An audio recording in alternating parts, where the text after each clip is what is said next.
Hey there! In this Codelab, you're going to build this app. This, I call it Namer. It is an app that just provides a bunch of random name combinations or like word combinations as names. Like for example, Thought Eye or Hold Threat, Tough Check or Cheap Tail. And this app that you'll be making is going to be responsive like this. It's actually, of course, it's also running on mobile screens. And it runs on the web as well. It runs on Mac, Windows, and Linux. And you can actually like or favorite things like stack-ring or hard-rich. That's pretty cool. And then you have them here in the favorites. So that's what we'll be building today. We are going to focus, or we're going to follow this thing. So somewhere here. Okay, so the Codelab that you will find if you go to codelabs.developers.google.com. It's probably in the description in this video as well. And you go to Flutter new, actually Flutter first, your first Flutter app, and you'll find this, and you just click and start, and you'll get to the Codelab, and we'll be following that. My name is Filip Hráček. I actually built the app and the Codelab, so hopefully I won't have too many problems duplicating that feed with you. Let's try and go ahead. All right, that's it for the introduction. That was quick. I just wanted to tell you what the app is going to look like. Blah, blah, blah. You can read all this, but let's go to the next page. And here is probably the hardest part of this whole Codelab is installing everything and making sure that it actually works. So this is important, okay? It's not very fun, but it's important. We will use Visual Studio Code throughout this Codelab because that's just easier. And as far as I understand, most people these days we use Visual Studio Code anyway. So if you don't, just download it, it's free. And then go through this step carefully, okay? You will need to choose what to build for. Flutter lets you build apps for any screen, basically, right? So you can build apps for phones, you can build apps for browsers, for Windows machines, whatever. But when you're developing, you won't be developing for all of them at once. You will be developing for something, and then, of course, later you can build your app for anything else. So you need to choose your target device. And my strong suggestion is that, for example, if you're developing on a Windows laptop, your target device is Windows, not a browser, not the web, therefore, not an Android device, but Windows itself.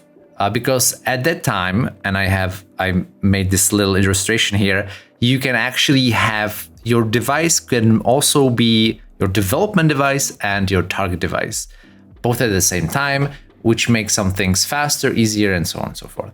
So if you can do that, if you, of course, I'm not your boss, you can do whatever you want. You can say, oh, you know what, I want to do like an Android or iOS app. But this will inform what you do in this step, which is installing Flutter.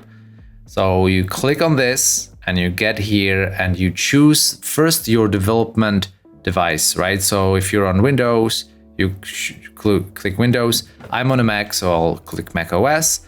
And then it tells you how you can install the Flutter SDK itself. Actually, let me go back and choose Windows. I think most people choose Windows most of the time.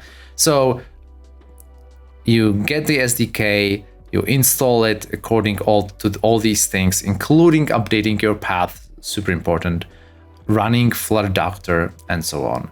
Then, if you chose Android as your development target, you do this. But if you didn't, then you can skip this, which is a lot of work, by the way, that you can skip. For now, you can always add it later. And then if you chose recommended the Windows setup, then you need to download either Visual Studio 22 and 22, which is a different thing than Visual Studio Code, right? It's Visual Studio, the big thing, or Visual Studio Build Tools, which is a smaller download. By the way, what I'm showing here is as of today. Of course, you should go to the page that exists at the point where you're watching this video and choose the appropriate things and read the appropriate things. I'm just trying to tell you, if you're like, whatever, if you're on Linux, you don't need to set up everything. Web setup is automatically there. And then you go to set up the editor. You make sure that you have Visual Studio Code selected here. And then, unless you've already done this, you install VS Code. And then you install the Flutter and Dart plugins. For VS Code, that's actually, you just install the Flutter plugin and it will install the Dart plugin for you. So it's fine. They will tell you how to do it. Use command palette. We'll get to that later, but it's also, pretty easy. And yeah, and then you install it and then you can validate that everything is fine. And at this point, when you get to test drive, you can go through that to make sure that everything is absolutely top-notch on your computer, but you can also just go back to here, right? I've included a bunch of frequently asked questions from Stack Overflow. So if you at any point get into trouble, just read through it and see if there's instance one of those isn't relevant to you. All right.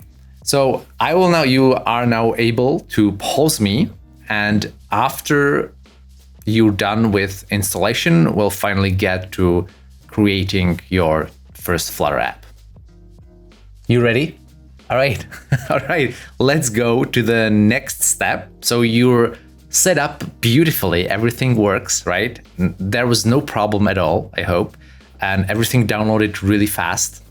You go to the next step, create a project. And now, finally, we get to do some actual work. Cool. I will open my own Visual Studio Code over here, and it's the same Visual Studio Code. It doesn't matter if you have something open, that's fine. And I'm going to open the command palette, which is F1 normally, or Command Shift P or something. And then I'm just going to do Flutter new project. Right? So you just start typing, and this is just, if you've never used Visual Studio Code, then this is how it works. You do basically everything through the command palette, F1. And you say, yeah, I want a new Flutter thing. I hit enter, and then I want to build an application. All right. And then I choose where this application will go. So this could be like your dev folder, right? Except I have a bunch of stuff there. So I'll put it here, right? This is not where your files will be. Your files will be created in a subfolder of this one, okay? So select the folder to create the project in, and then name it namer app. You can name it differently, but then you will have to change, one line of code later. But if you want to be clear, you can just, name it namer app and hit enter. Now things will start happening, and it is very possible that at this point you will get this. You will get this modal window, and it just says, hey, do you trust the authors of the files in this folder, meaning the Flutter team? So I strongly suggest that you do trust the Flutter team, because otherwise this is going to be a pretty short Codelab. No, but you can still build, I think. You definitely can build a Flutter app with using no or saying no. But then most or all of the cool things about Flutter will not work. Okay, so you should probably say yes here. Anyway, so we have a new project probably the main.dart file will be selected, and you can read through this.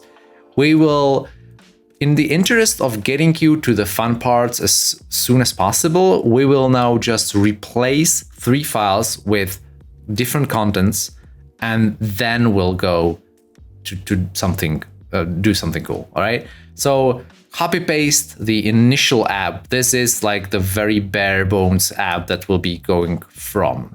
So first we find pubspec.yaml. In the left side, hopefully you have Explorer open, and you find in the root of your project pubspec YAML, not pubspec log. I almost hit the wrong file. You go to pubspec YAML, you select everything, and you delete everything.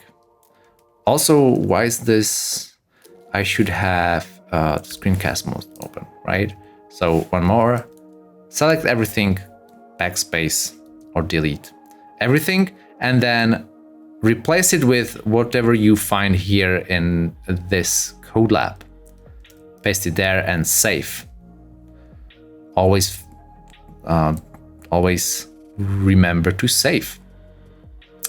Same thing with analysis option. So, okay, what did we just do here with pubspec.yaml? Pubspec.yaml is basically this kind of like, what is this app or package or library about? So it has a name, it has a version, it has an environment, range and stuff like this, and dependencies. What kind of packages does this package or library or app depend on, right? So this is all here, and we don't need to go too much into detail.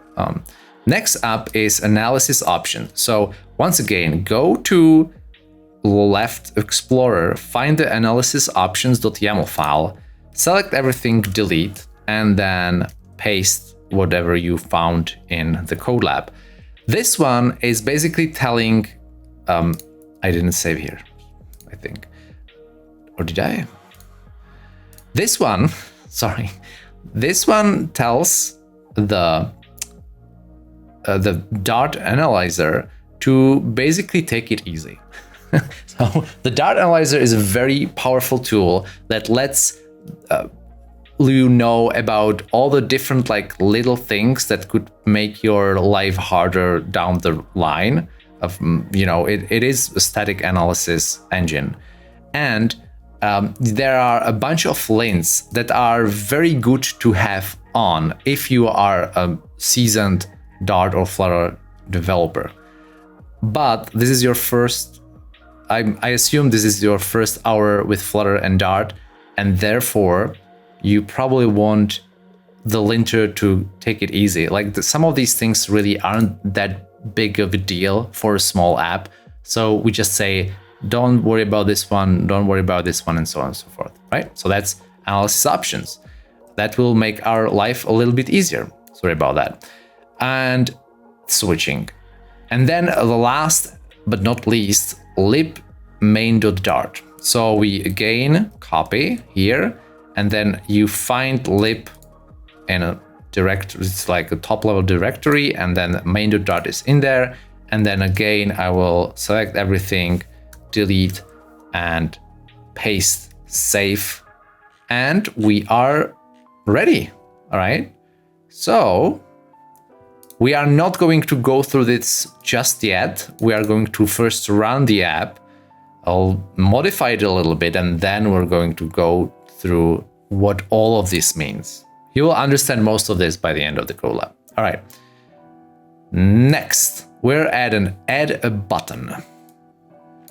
So first of all, we need to kind of launch the app, right, to see it in action. So first, I will close this one because that's already done. You don't have that yet. And we are going to go to Visual Studio Code. And first of all, make sure that on the bottom right, you have selected the right target, right? So we set at the very beginning of the Codelab that you need to choose a target. In my case, it can be a macOS or Chrome. I could start an iOS simulator on an Android emulator, but I need to make sure that the correct device is selected. In my case, I am on a Mac and I want to build for a Mac, at least for now. So I'm going to have macOS selected, right? So it's over here down.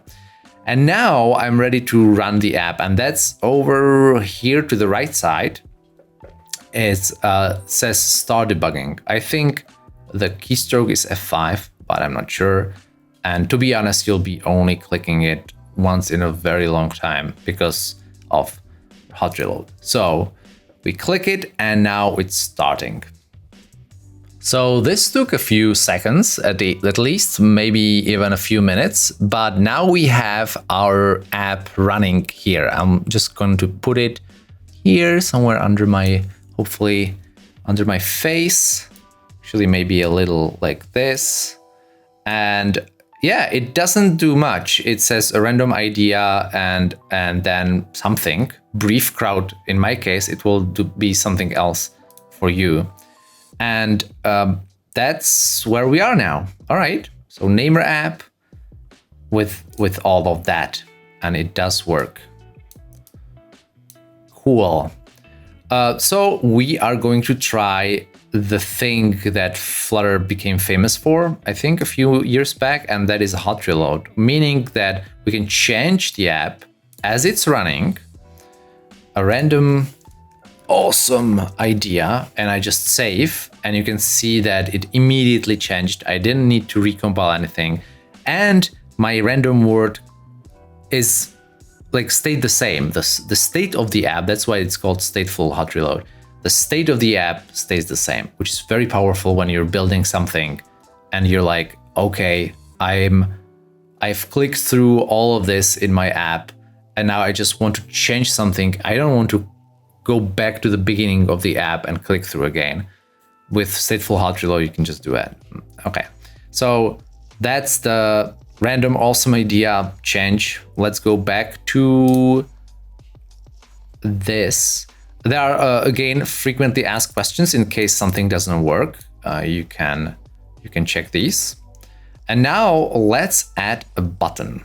All right. So this again, for now, we'll just copy paste because it's too.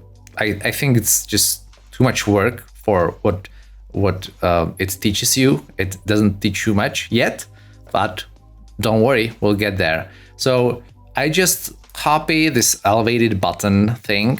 It's called a widget, and I'll put it under the second text. All right, and I save, and now I have a little button here. And watch this, when I click the button, bam, here in the debug console it says button pressed, and if I clicked several times it will not repeat it, but it will just say, hey, this was repeated 11 times, right? So you can do this, and it's pretty cool. And you can see how, you know, there's little animation and stuff like this, but it's not really an app yet. It's just says when you press it, it just does print into a console, and that's it. Not very fun. So let's go. And before we do something much cooler, I think, let's understand Flutter, okay? In 5 minutes. Whew. All right, I scrolled to the top of the file main.dart, which is, by the way, is the only file that we will be building today, and it will still be enough. And I'm going to go through the code in main.dart and explain what things are. This is the exact same thing that you will find here, except now you'll be hearing me talking, right? So you can, if you wish, you can skip this part of this Codelab and instead just read through the text that I wrote. Cool. So every app in Flutter starts with the main function, and in this case it just says to Flutter, hey, I have my app, just run it. Okay, my app is a widget. You'll see that we say that everything in Flutter is a widget, and it's kind of is not really the case. But in terms of things that you see on the screen, yes, they are all widgets. So my app is a widget that we are running as the top level widget of the app. And every widget has a build method, which says which tells Flutter what does this widget contain, basically. And in this case, we say, okay, so this widget contains, first of all, a change notifier provider. It provides some change notifier. We'll get to that later. We create state for the whole app. Again, we'll get to that later. And then this is a material app, which just means that there's some themes in it and so on and so forth. This is its name. We use material 3, which means that our buttons, for example, will look a certain way. We have this color scheme, which means we want, for example, the button is trying to be compatible in color to this color, right? It's a weird way to say this, but yes, it's for example, if you have a logo and it has a certain color, you can very easily say, hey, I want a color scheme that goes well with my color. But of course, you can also build your own color schemes from scratch. And then the homepage of our app is my homepage. All right. Before we go to my homepage, there's the my app state. Now, you can use different ways to manage the state of your app in Flutter. This one is probably the easiest to explain and to get going with, right? So we have this change notifier, which is a normal class, and all the change notifier part does is that it's you can say that, oh, I have changed. Anyone who's kind of listening to me or watching me should take note and maybe update themselves, right? So that's all that this change notifier part does. And then our my app state currently has nothing else in it than the current word pair, which is in my case brief crowd, and it just initializes it randomly at start of the app, right? So for you, it will be different. We will change this, of course, so that people can actually ask for new random word pairs. Next, we have, and that's the last one, the my homepage is a stateless widget. Again, a widget with a build method. And this widget, it asks, or basically it watches the my app state that we just covered. And by the way, this my app state is created here in my app and provided through something called a change notifier provider, right? So that's how any widget in our app, wherever it is going to be able to watch my app state, because it will always be below the material app. My app. So we have this app state, and what this does is basically it says, hey, I want to rebuild every day. I want to rebuild every time this app state gets updated or changed, right? So whenever we will call a method called notify listeners from this class, this build method will rebuild. Okay, and then we actually are using app state to get the current, which is this current word pair, and then we render it as lowercase. So this is why it's brief crowd, all lowercase. We could change this for now, like for example, it could be Pascal case, and if I save it's brief crowd with B and C capitalized. But I'll just do lowercase. There's a bunch of other things like camel case and so on. Snake case also exists. So, and then there's elevated button. Oh, by the way, word pair comes from this package or library called English words. And so we don't need to deal with it. And it's just something that's kind of like, imagine that you just import a library that does something for you. That's exactly what's happening. I don't want to teach you how to work with words and strings in Flutter. I want to teach you how to build apps in Flutter, and then later you can, of course, learn how to do whatever you want.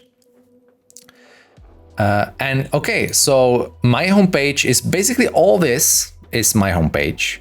It has a scaffold, which is this widget that provides a bunch of like good things. Like for example, if you want to show a little modal window and stuff like this, or little toasts, then scaffold is good. Right now we're not using it, but it's a good thing to have. Then there's a column. So basically, column widgets one by another below themselves. And then there is the text, the random awesome idea, or whatever you changed it to.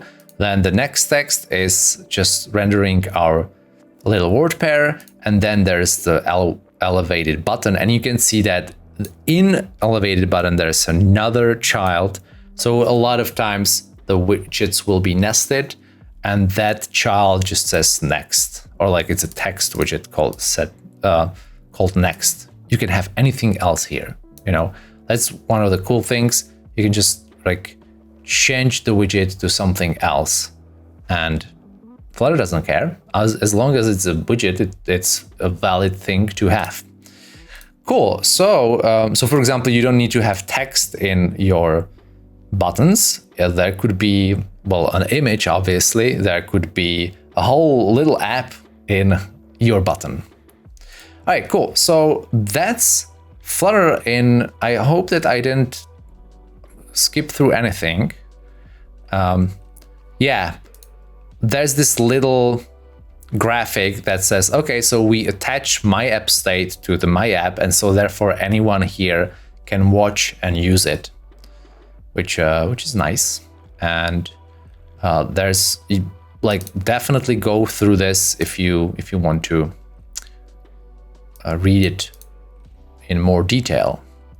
And now finally we can have some behavior. So we go to my app state and we copy paste this, or I will actually probably just write it there. No, I'll copy paste it.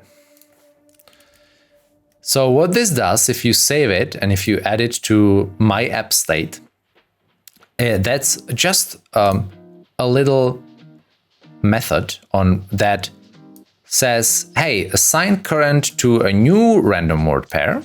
So we will change the random word pair to something new. And then we call the notify listeners. The notify listeners is, as I said, the only thing that change notifier is actually providing. So we say, hey, people who watch me or listen to me should probably know that this changed. But we also need to actually call get next from somewhere. And so I'll just go here and I'll delete print and I'll do app state, which again, we're watching here. So we have it ready. App state dot get next. Now save and bam, it works. Fresh Fist and Chief Wheat, Shy Pen and Hold King. All of that, very good names, as hopefully you agree. So we have our app, right? We have the basic functionality is there, but you agree probably that it's not looking that great. So the next section is about making the app prettier. And in this case, it's not just prettier, but also this part of the app is the most important one. It's the generated word and it's basically lost, right? So we want to make this something much more splashy, something bigger and nicer and more eye-catching for this part of the app. So we will extract this part of the app into its own widget and then we'll work on it some, right? So extracting things into their own widget is really important in Flutter, because a lot of time you will have these parts of your UI that are semantically important and they should be treated as one unit. And instead of just continuing working on them inside another build method, it's a good thing to first extract them into another widget, a separate widget. And you'll be doing this a lot in your Flutter journey. So we want to extract this to a different widget, and we'll be using Visual Studio Code's Flutter helper methods to do that. But first, you'll notice that in order to render just this one like word pair thing, we are accessing app state itself, which is not a good thing to do, because when we extract this widget, it will take with it all of its dependencies, or like everything that it accesses, in this case app state. So we'll have this card or big card widget that is extracted, but also just takes all of its app state with it. I'm not sure if I'm making sense here, but basically what we need to do first is, as is suggested over here, we need to first say, okay, our pair is appstate.current. That's our current word pair, right? And then instead of saying appstate.current, we just say pair here, right? And so in other words, this line now just depends on this one single variable and not on the app state itself, not on all of it.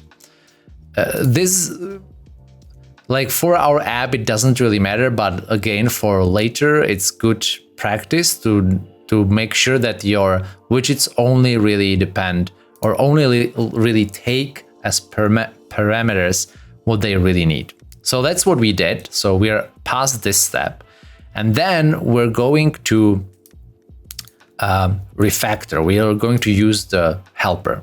So I'm going to do command and dot, or I think on Windows it's control dot, but you can also right click. It's all in the Codelab, and you say extract method. Right, so it gives you all of these helpers, and I think the first one for everyone is extract method.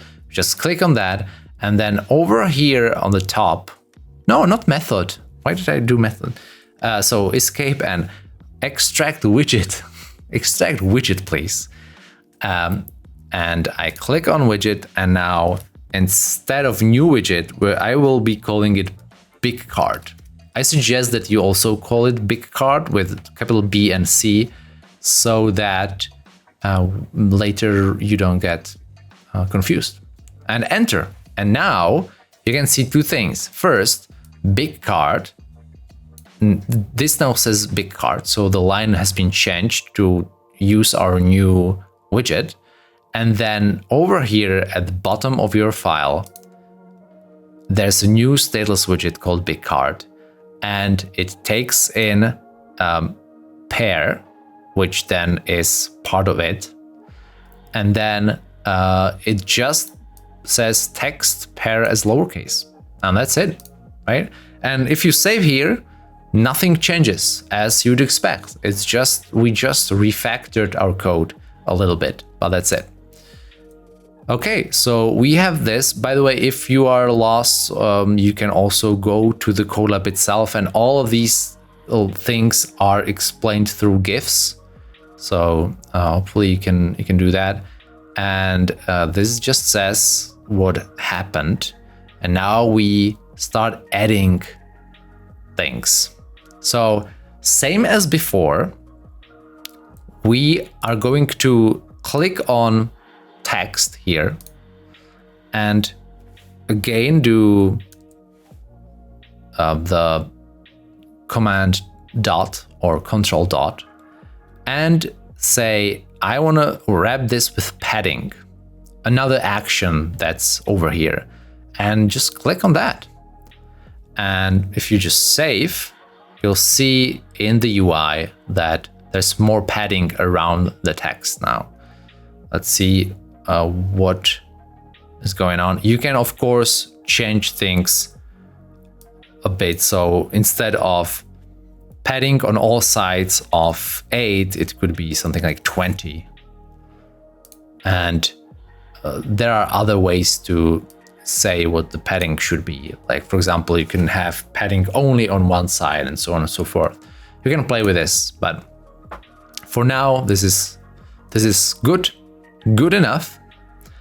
And now we go to the next one, which is wrapping it with a widget that's not in the menu.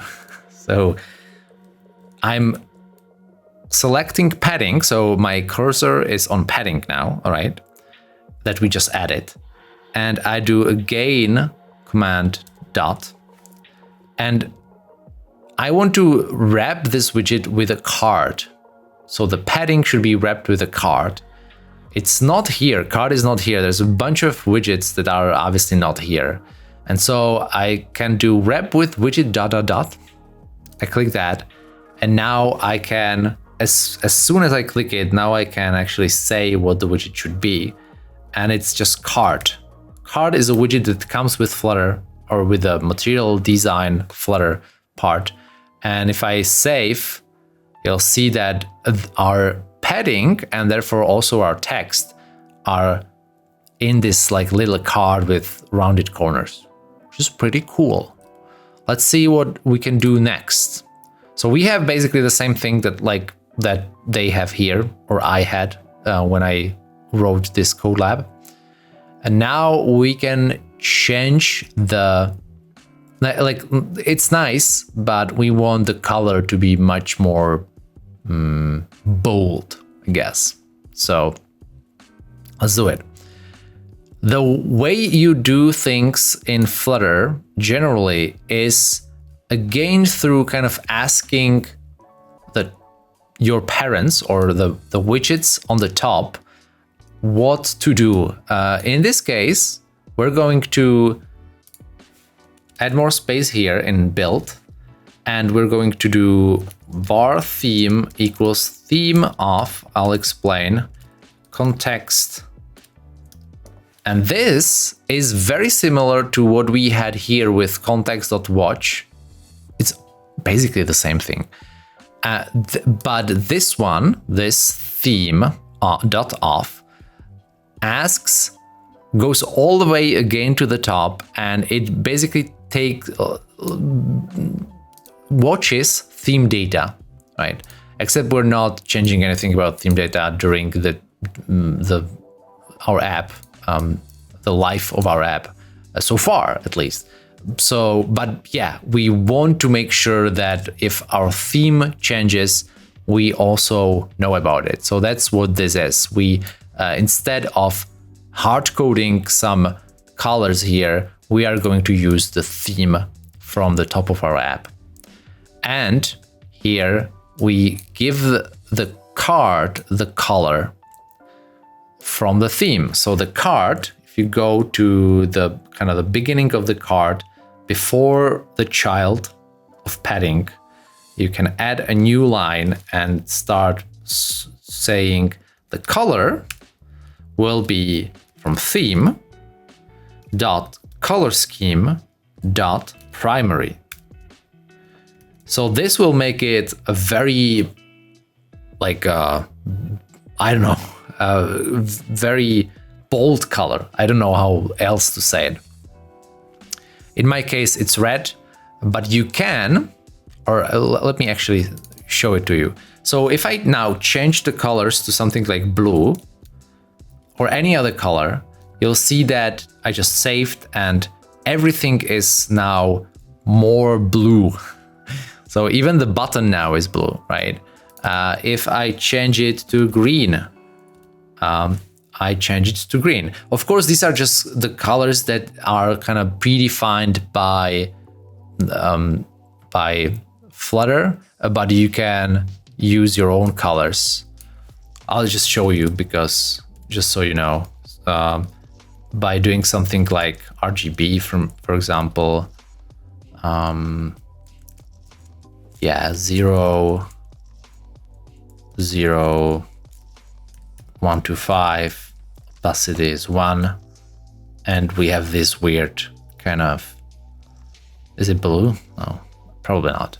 Anyway, so yeah, you can play with this, and as you can see, everything in your app will kind of fall in line in terms of the color scheme. But I'm going back to, I think, deep orange, saving, going back to here, and but now our card is in a bold color. Cool. Okay, so now our card has a bold color, but the thing is, the text is not looking good on the red, right? So I go back to our Codelab, where is it? And I go through this. Okay, we talked about this. We talked about changing colors. I don't know if we talked about how the change of the color was animated, which is called implicit animation, another cool thing about Flutter, but it's not important now. Now let's change the color of the text to something that looks good on that particular primary color. And for that, we will again use the theme. We will ask the theme about, okay, let's just copy paste this. So under theme.off, we add a new one and save, which says the style for our text. We're not using it yet, but the style of our text is also coming from theme, from text theme, which is kind of the default. We can, of course, we can change it over here if you want to, but not now. We will use the theme for display medium. Now, text theme has kind of fonts and definitions, font definitions for all the different types of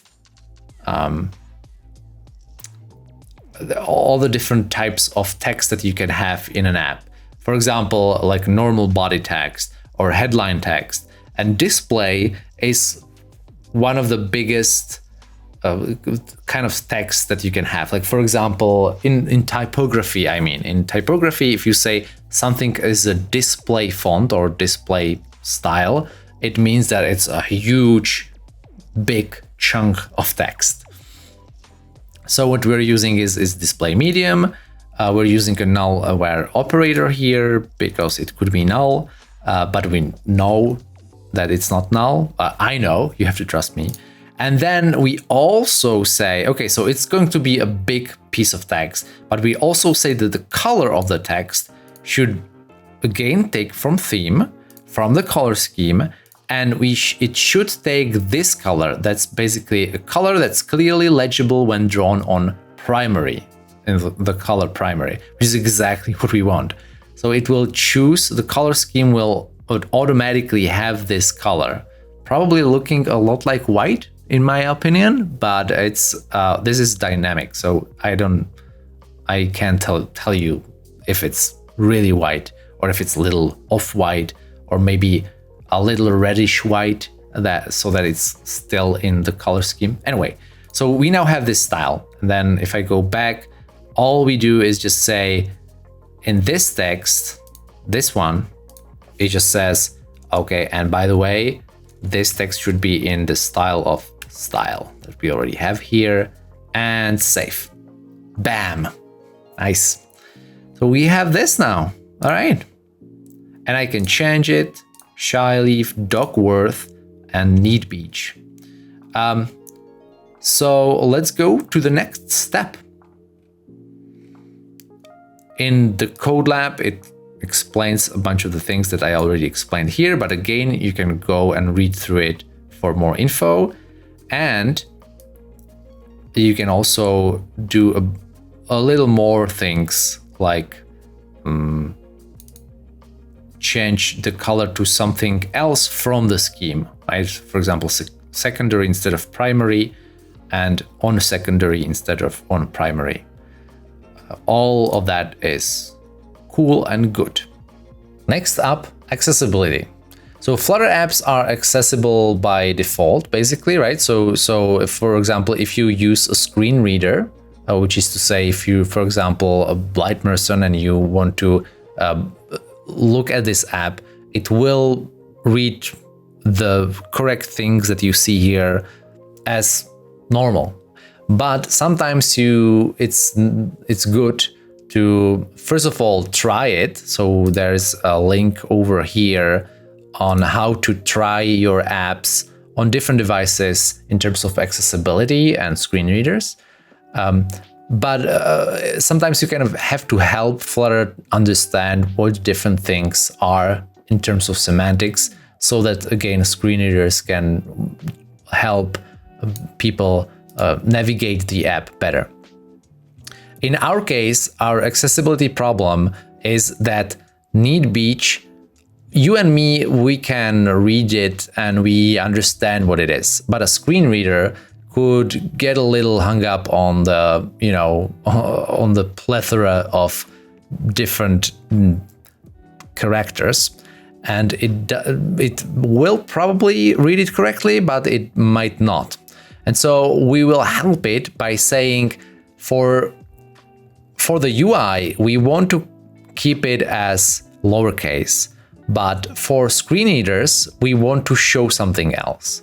And so what we can do is, again, go back to the text here. I'll just add a comma here, which, by the way, is a nice way to say to Flutter or the Dart formatter to put things one by one per line. So if you add a trailing comma, if you don't add a trailing comma, it will just do this.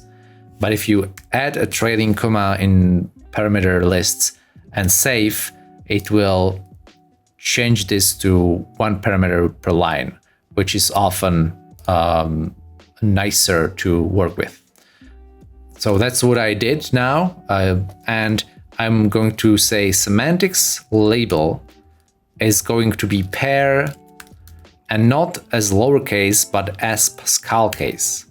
And this is because I know that when it's in Pascal case, which is like, for example, capital N each, capital B each, it will be read correctly by basically every screen reader out there. So that's what you can do. Of course, Flutter has more things that you can do with semantics, and but we're not going to be covering it in this particular Codelab. Let's go back. So yeah, so again, if you want to try it now with the screen reader on your device, there is a link in the Codelab to a page that tells you how exactly you can turn them on and how you can try the app. Now we're almost done with making the app a little bit prettier, and that is centering the UI, right? Like the whole time we have it in the left top corner, and we could have done it at the beginning, but now you're kind of ready for all of this, I think. So first of all, this column is basically, what I mean by this column is this column doesn't know how to deal with its children, so it just puts them all at the top of itself, right? So the column is the only child of the scaffold, so therefore it is the only child in the whole app. And it's like, oh, okay, so I'll just use, because I'm a column, I will use this vertical space, and I have these three children, I'll just put them at the beginning.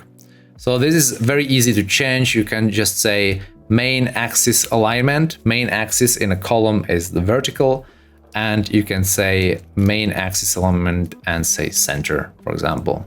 Or for example, in our case, definitely center. You could say, and you could say space around. You can play around with this, but really what you want is center. And now another thing here is we want to center it also horizontally. And I'm I'm not going to show it here because it's not really, again, important, but there is something called a widget inspector. So whenever you are confused about anything in Flutter and the layout in Flutter in particular, you can open the widget inspector. Actually, let me open it here. So it's over here, right? You don't need to do this now, but you can open the widget inspector by clicking this little button. And then you can say, I want to select widget mode. So whenever I select anything, it will select the widget instead of clicking in the app. And now you can see that the column is actually just here, right? Because it's very modest. The column, yes, it takes all of the vertical space, but generally speaking, if you have a column, you don't want it to take everything in the horizontal space, right? So it only takes as much as it needs. And in our case, it only needs as much as all its children need, meaning the biggest one, the big card, currently takes this space, and that's what the columns takes. So all we need to do is say to column, hey, just go to the center, right? So how do we do that? Well, we once again use the helper with wrapping, and we are going to use the center widget, which is a special kind of a line widget, by the way. So I'm just going to close this, and we take the column and we just say we want it centered.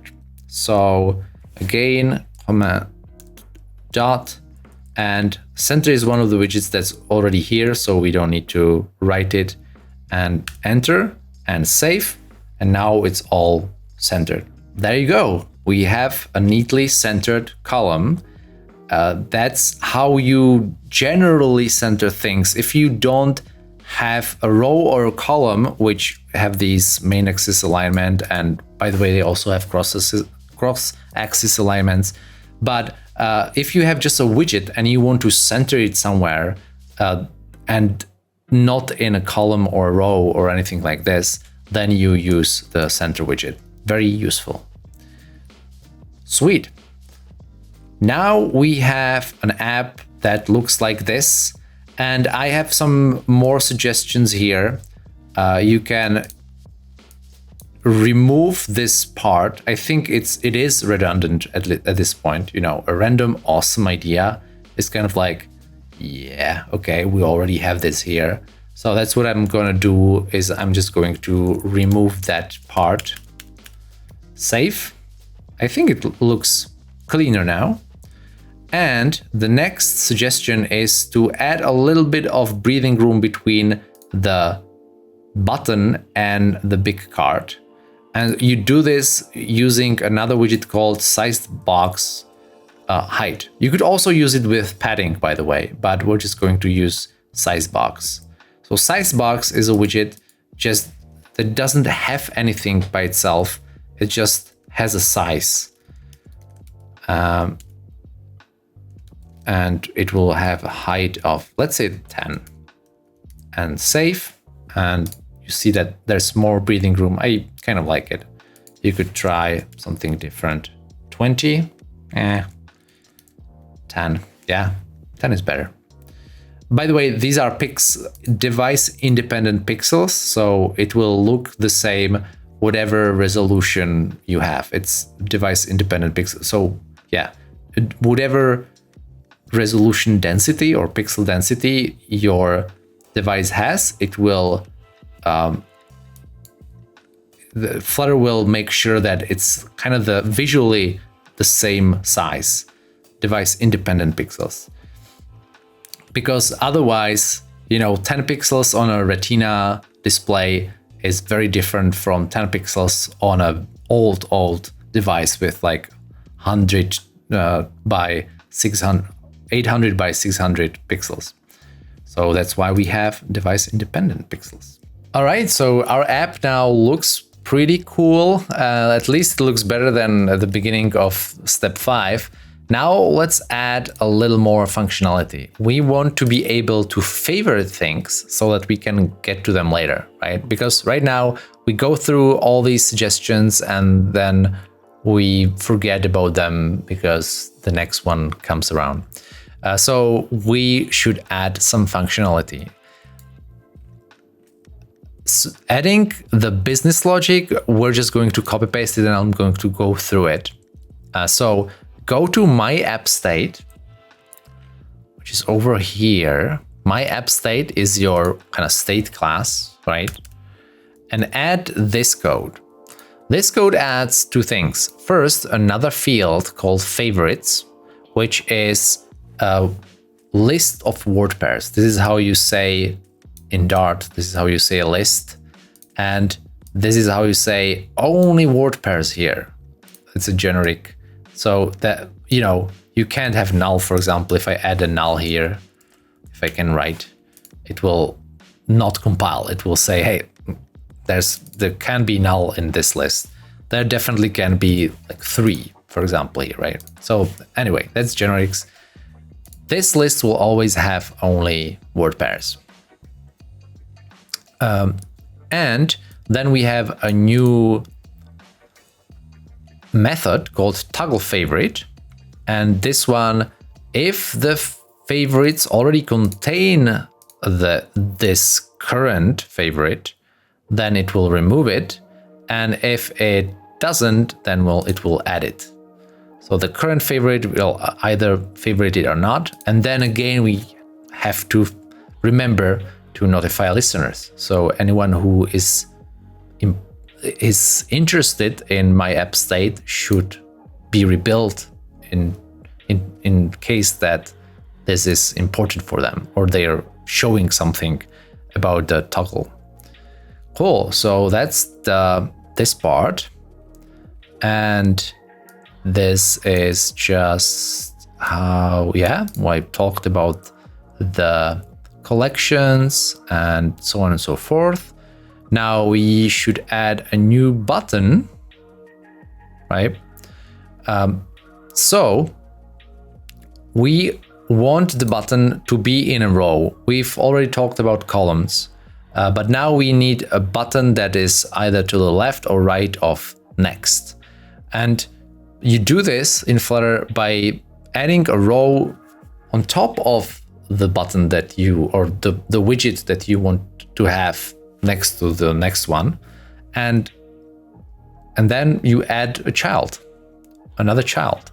So we are going to again go here and command or control dot and wrap with row, bam.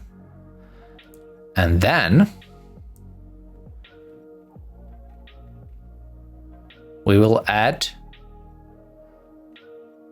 actually, let me show you this. If I save now, it will go all the way to the left, right? And that is because now it's the same thing that happened with column before, but in the horizontal direction. So row now takes all of its available horizontal space, and then it has one child, it just like tugs it to the left. We could say, hey, row align to the center, but what I actually want to do is I want to say, don't take everything, man. Row, just take what you need. So main axis size should be min, not max. So by default it's max, because that's what mostly you want really if you have a column. But in this case, we just say, no, just take as much as you need and nothing more. And now we add the next button. I'm just going to check how it works here. Yep. Same as before, but now there is a row here, but we don't see it.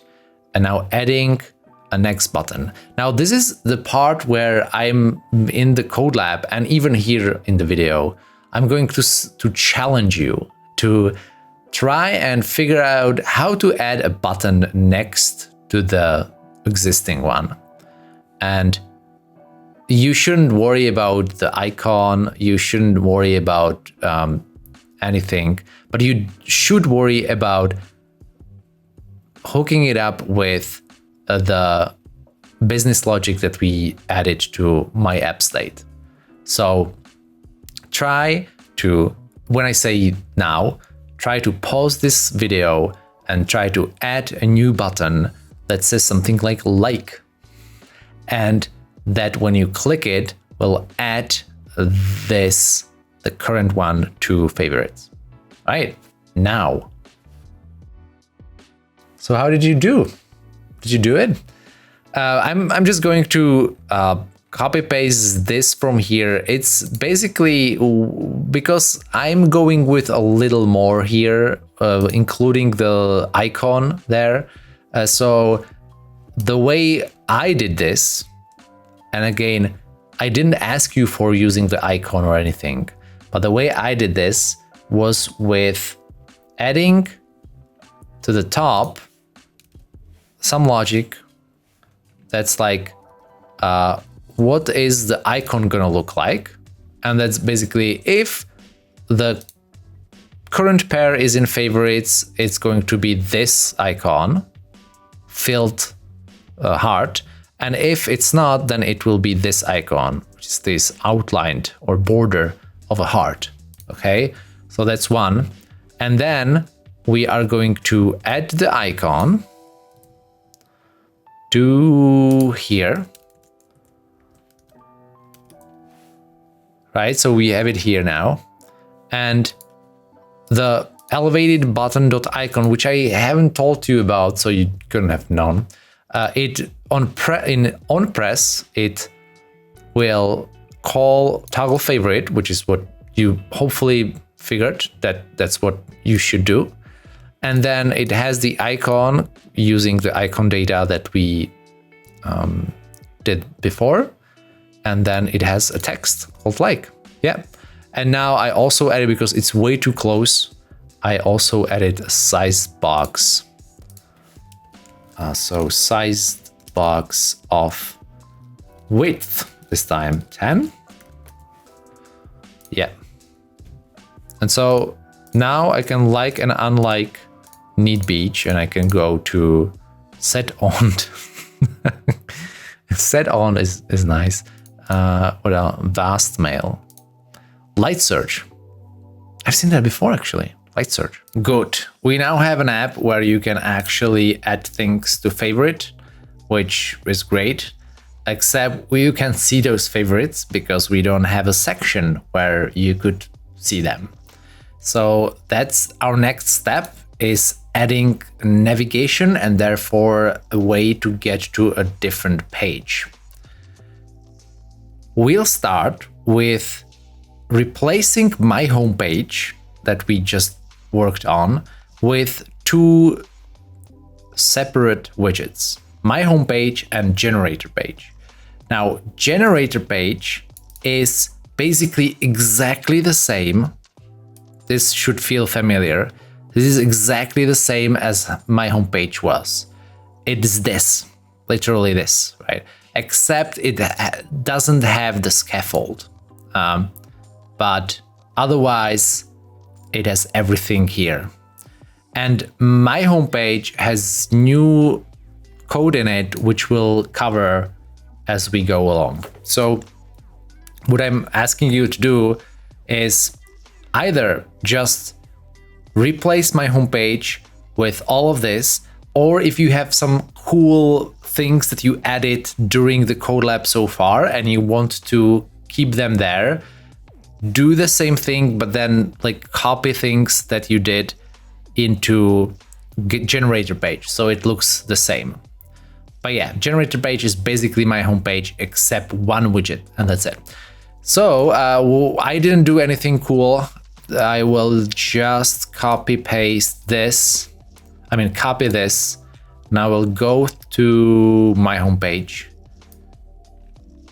get it, delete it, and paste the new two widgets and save. And now that what happens, you have a navigation rail to the left. It doesn't do anything yet. And then this is the same thing as before, except it has a different background. The background comes from the new My Home page because this all is the same widgets as before, right? All right, let's have a look at My Home page and what it looks like now. So again, it just calls generator page for one part of it, but all the rest is the new things that you haven't seen so far.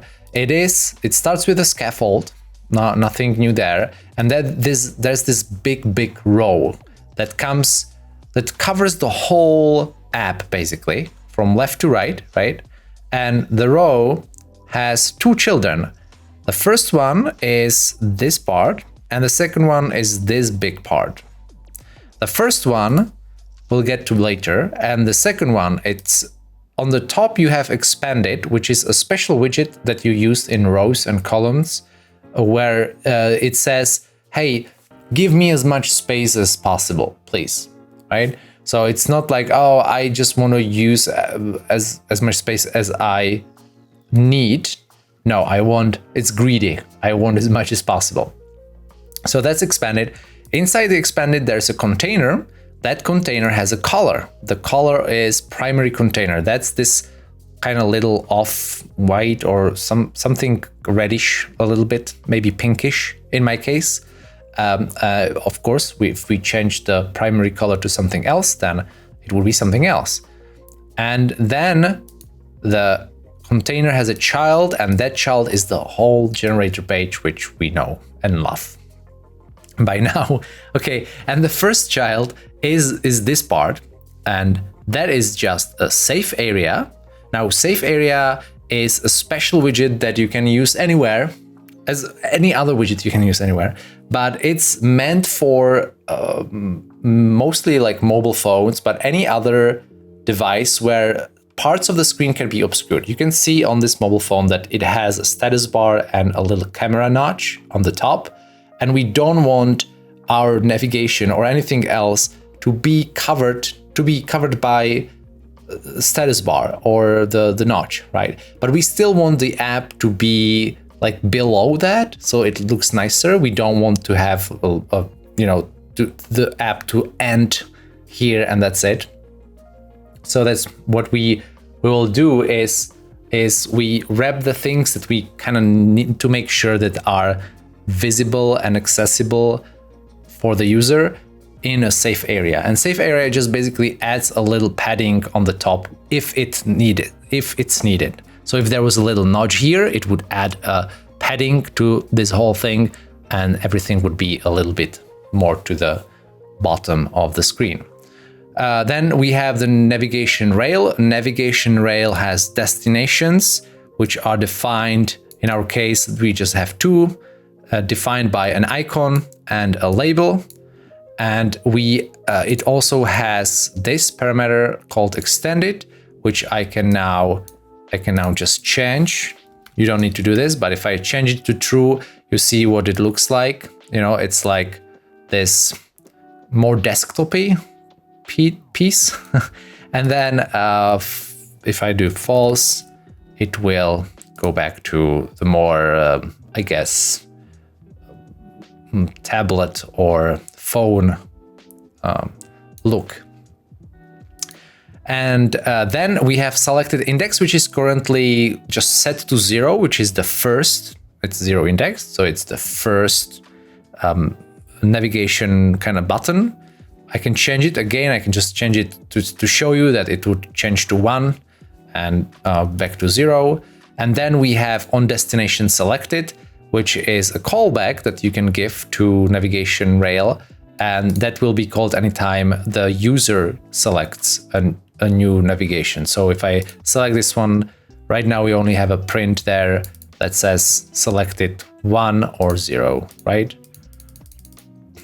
You can select it multiple times. We will learn how to deal with this in a minute. I wanted to show you what happens when you crash your app during development and how to get back from it, right?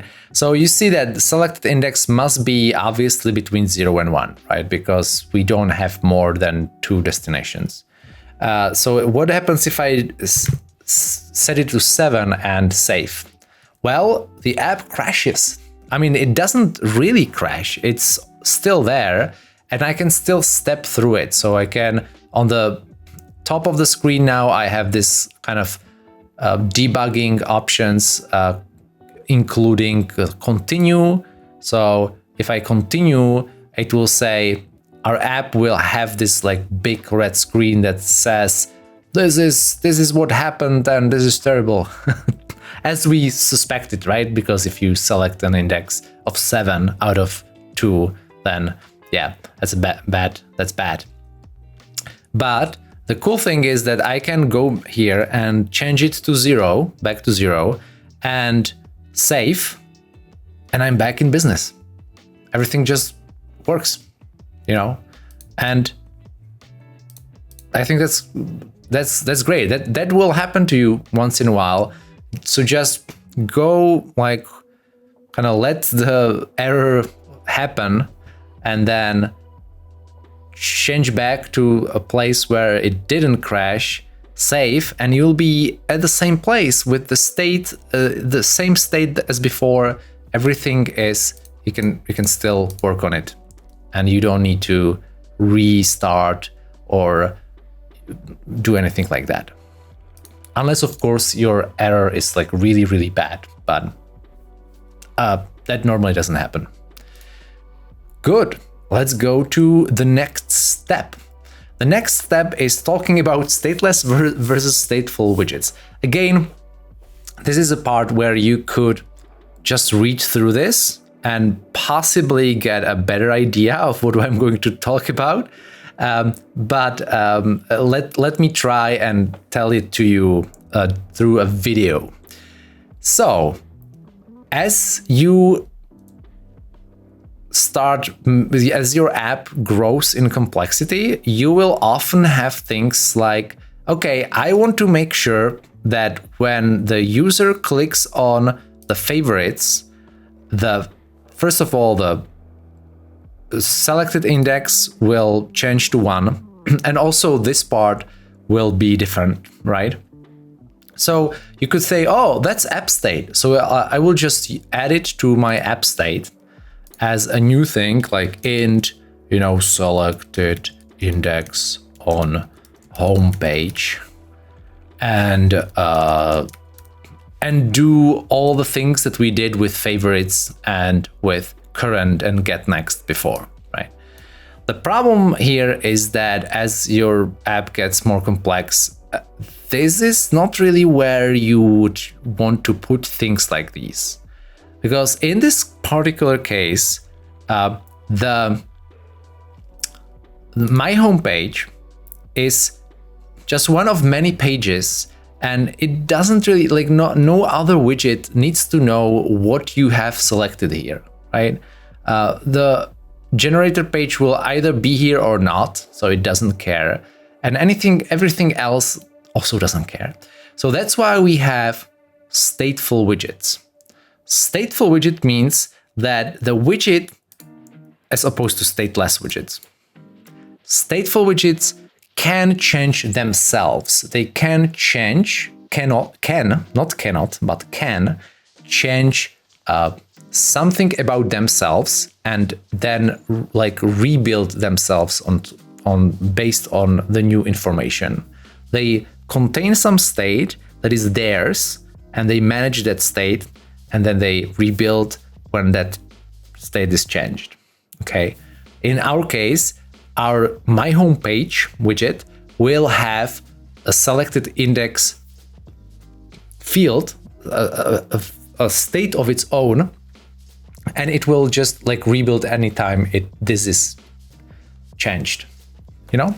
Okay, so let me see if so this is what change notifier my app state would look like if all the widgets in your app used it for everything, for every state. And you can see that my little doodle says no, because it would be pretty nasty. So instead of going that way, we will create a stateful widget, and we will again use a little helper. let's go to Visual Studio Code and let's click on stateless widget, be here for my homepage, and command, you already know this, command dot, and the one action that is available is convert to stateful widget.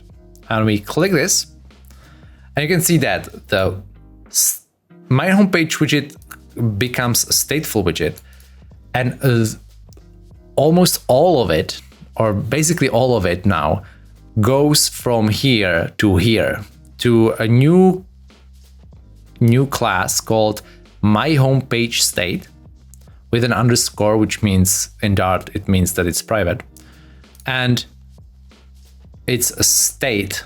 It's not a widget anymore, it's a state. Widgets, states. And the state has a build method, but now the build method can actually access the changing state, and the build method can also call something called setState that we'll get to quite soon. But if I save, everything is the same, you know. And let's see what the next step asks us to do. This is what I've talked about. And now we are going to add a new property, selected index. All right. So, no. Selected index is a new property of our field on my homepage state. It's not on the widget, okay? And now we can use it here, but nothing will happen because it's always 0. So this is still doing nothing.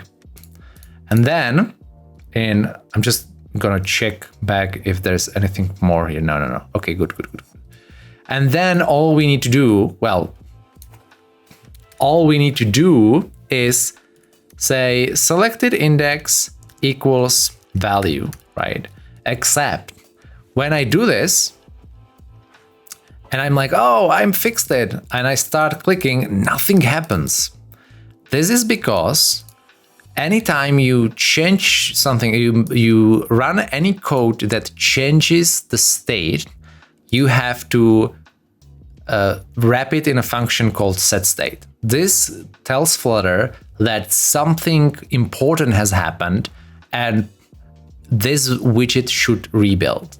So we will set state and put this over there, okay? And save. And now, bam, I can change what's selected on the left in the navigation rail. Now, this itself is not super useful, but we're almost there because the selected index will always be either 0 or 1 based on what the user has selected. So now all we need to do is to change this based on what the user has selected. How do we do that? Well,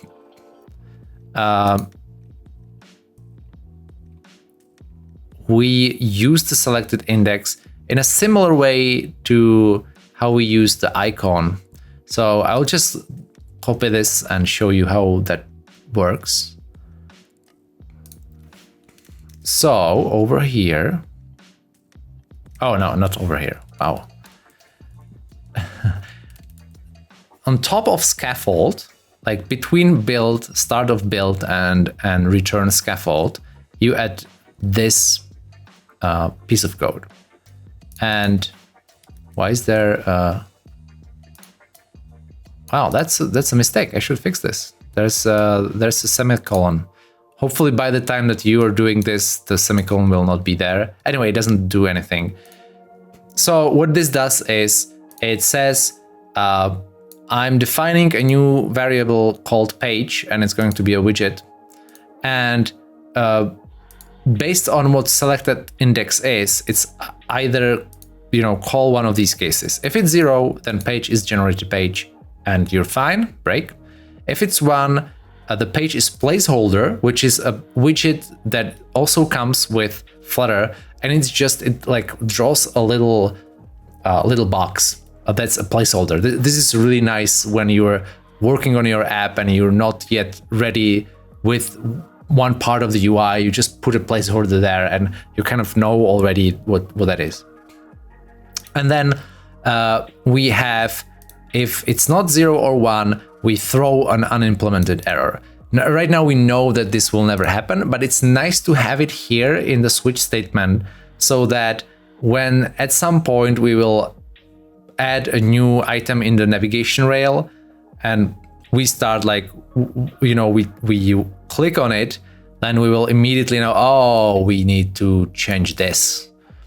We need to add a new case with 2 here and assign to page. Okay, so this helps. If it wasn't here actually, then we couldn't use page because I'll show you after we're actually using page. Okay, and so now page is assigned to the correct widget. So instead of using generated page here, we'll just use page. All right, and now it works. Bam! If you go to favorites, this is the placeholder, and if you go back to home, it's this. So works well, right? Now I told you that I will show you what happens if I didn't have the default. Then Dart would correctly understand that page could be null.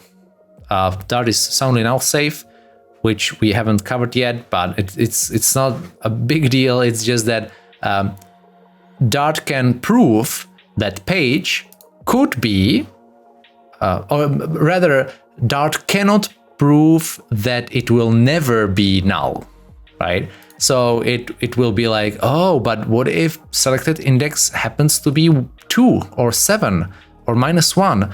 Then page will never get assigned to, and therefore it will be null, and therefore a null error. If you do this, then it will know that, oh, okay, so well, something else will happen before we go here, so it's fine.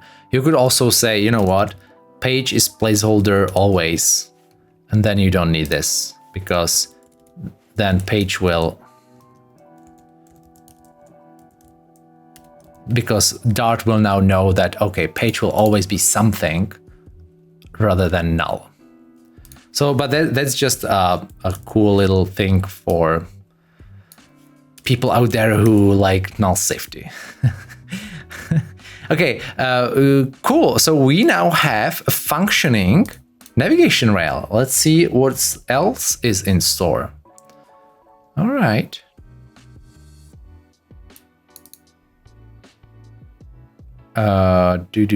Yep, that's what we just did. And that's what you just did. Yep. All right, and that's the end of navigation rail.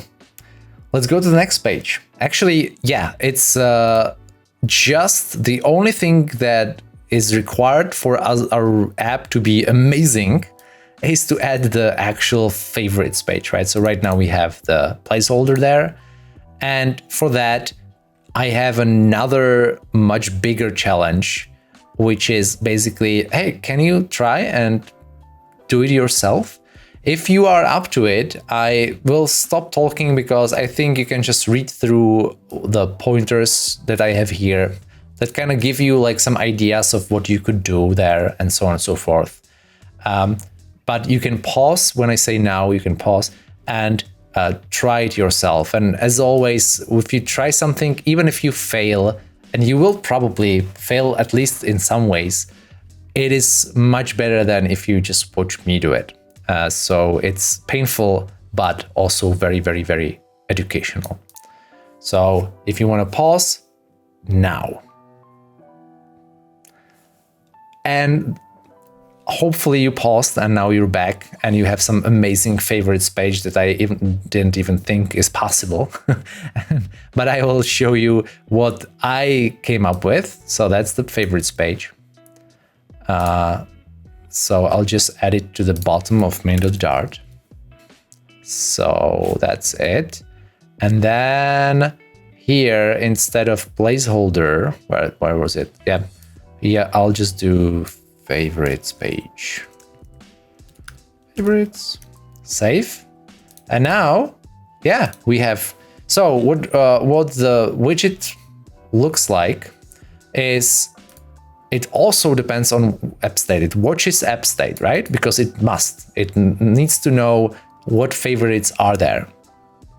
And if the favorites change, it should be rebuilt. Even though right now you cannot change the app state as the way I did it. But you could. In the future, you could add a delete button, for example, or a clear button, and that would change the app state. So if the favorites is empty, then we will just center the text of no favorites yet. That's exactly what happens now, right? If not, then we have a list view. List view is like a column that you can scroll. So it's important that you use a list view, because if it was just a column, then if you had too many favorites, you would basically, the Flutter would not be able to show all of it. And it would just, and you wouldn't be able to scroll to the ones that you want to see, that are off screen. So list view is how you have something that is scrollable, and then then you have this many favorites and list styles. These could be just normal other widgets like text, but the list style gives you padding and it gives you some nice things too.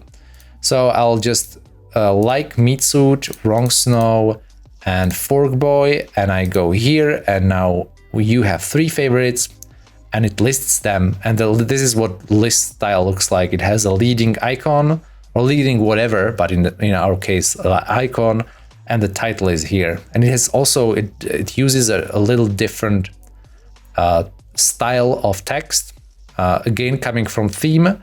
So it looks a little more interesting than if it was just a normal text.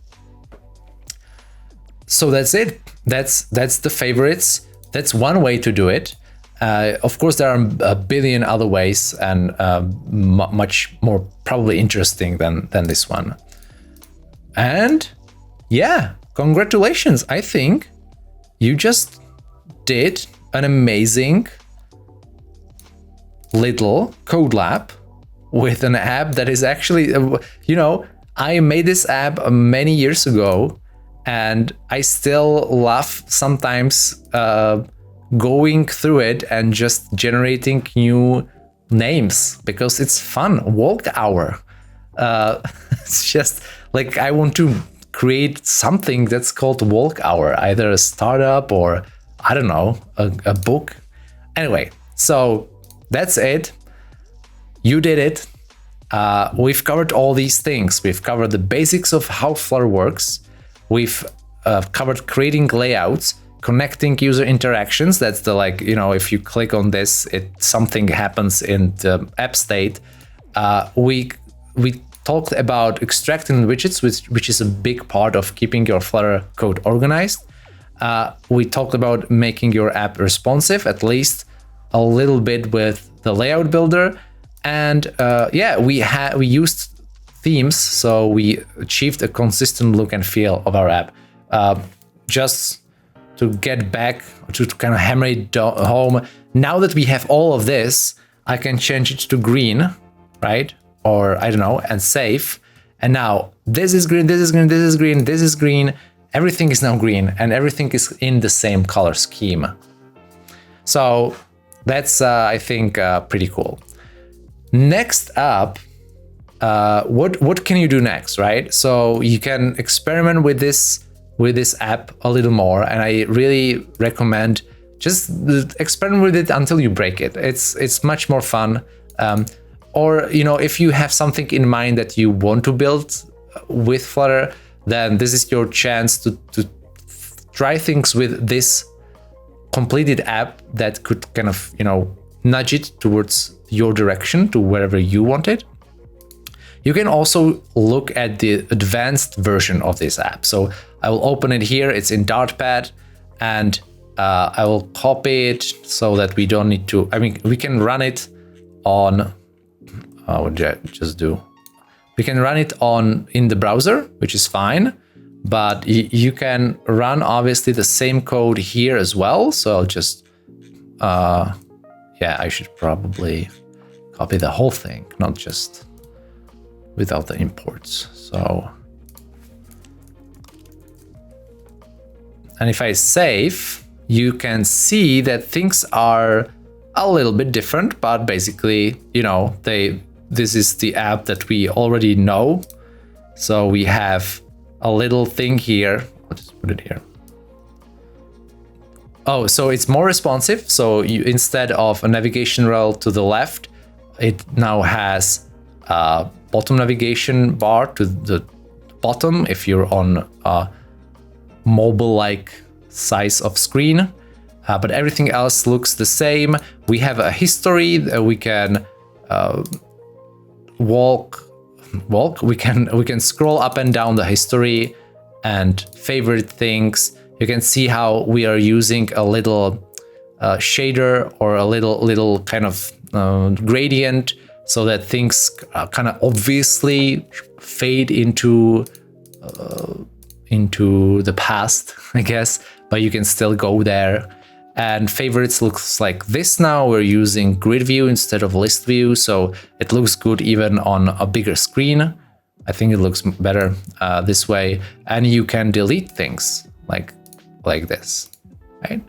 And it's still, oh, and the red, I mean, the big card looks a little bit different, but not much. It just has one part is a different color than the other part.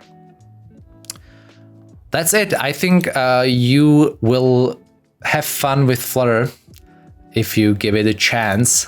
You already did. And last but not least, you can go to flutter.dev/learn, and you have all these ideas of what to do next if you're a beginner, intermediate, advanced. And so, yeah, go ahead and have fun. Thanks for going through this with me, and see you around.